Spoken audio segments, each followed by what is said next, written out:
Hey guys, so I'm here today to bring you a quick tutorial on how to give yourself a puff with a twist. I did start on freshly washed hair.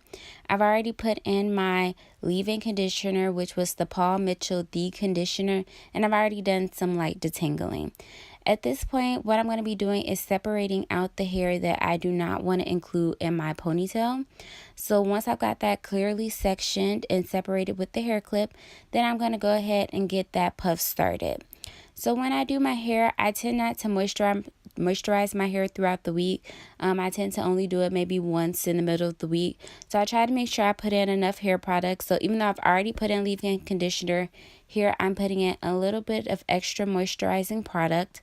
I'm using the Lotta Body brand hair moisturizer. I'll leave the name in the description box so that you guys can check it out if you're interested.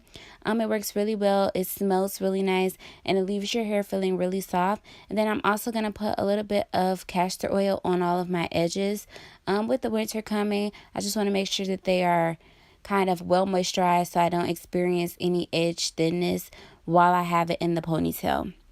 And then once I've got all of that situated, I'm going to put some Ampro olive oil gel throughout my hair. As you can see, I'm just putting it on in large clumps. I'm not focusing on detangling or defining my hair. Why I do it this way is because when you put it on in large clumps, it gives you a fuller curl definition when it dries. When you do it in like very small sections, it gives you a very defined kind of, at least for me, more laid down look. And I want my puff to be really full, so I don't want it to be super duper defined. So as you can see, I did realize that I didn't part the front section all the way. So you just want to make sure your parts are crispy for when you're putting in that puff. So I'm just going to go through and make sure there's no really big obvious tangles in my hair. I'm not going to really use too much more gel. And then I'm going to go ahead and start with my puff. So the only thing I do gel down for sure is the edges in the front. And I do sometimes smooth out the edges in the back. This way my puff looks very flat and sleek. And my hair kind of has that wavy push back look when I do the puff. And so once I've got that done, then I kind of push the hair back up into the ponytail position to make it easier. And as you can see, I don't use a ponytail holder. What I use is a headband that I've snapped in half, one of those stretchy headbands, to do my puff. For me, it gives me better control when I am actually doing the puff. And so all I'm going to do is just pull it up and then kind of smooth it as I go and just keep pushing the hair up to give it a very nice full ponytail look without actually having a real ponytail holder in my hair.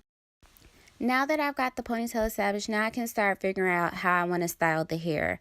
I need to deal with the front section of my hair, so I'm going to put some gel in it and style it.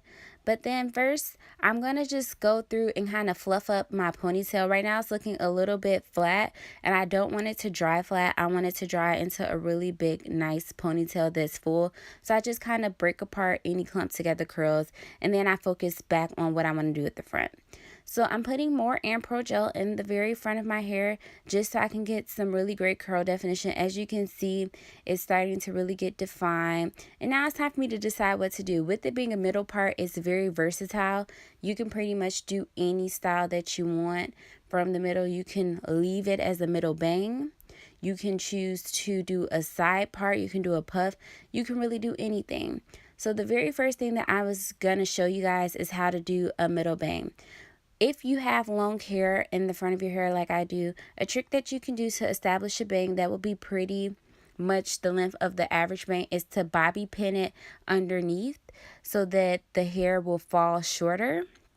And that way it won't be in your eye and it'll look cute. For me, this is very like, I don't know, flash dance hair, like the big hair with the middle bang. I think it's really cute, but I'm not big on middle bangs. So I did not stick with this hairstyle. I thought it was cute, but I just don't like middle bangs. They're weird.